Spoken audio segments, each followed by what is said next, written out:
All right, talk about a special treat. We are here at the Ricardo Tormo circuit in Valencia, Spain with the Honda 213 VS, their street legal MotoGP bike.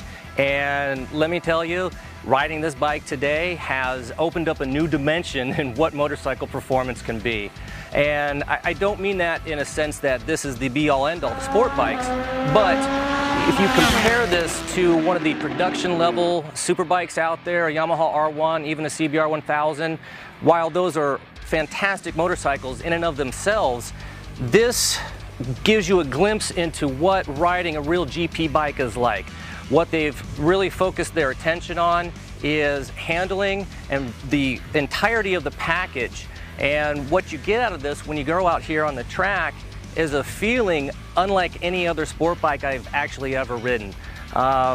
Amazingly enough, I thought that they had come out here and set up suspension settings specific to this track, and I found out that they didn't. We jumped on a bike with the same suspension settings as a consumer will get when they get this bike delivered to them.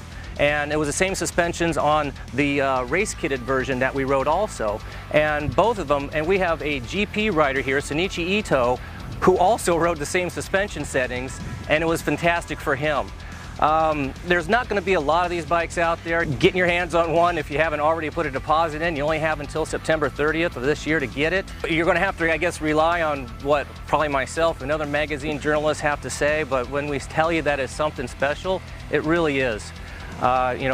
Going into a corner, hard on the brakes, turn one down here is a really fast fifth gear, down to third gear, sweeping left-hand corner, hard on the brakes, throw it in, and the bike just, cooperates in every sense. It doesn't want to get all kind of squirrely under the brakes.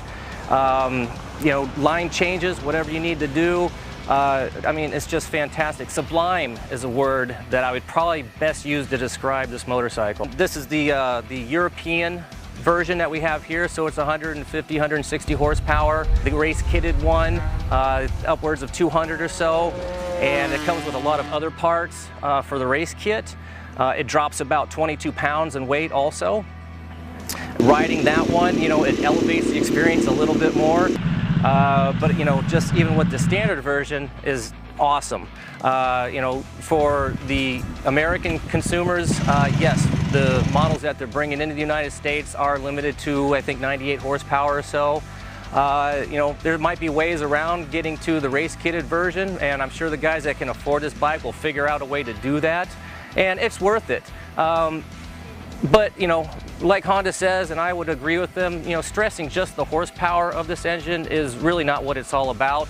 Of course, that's better, but, the handling, the entirety of the package is just, like I said, it's something better than any production sport bike I've ever ridden, and I wish you could do the same. Honda really kind of knocked it out of the park with this motorcycle, and I wish I could be taking one home myself.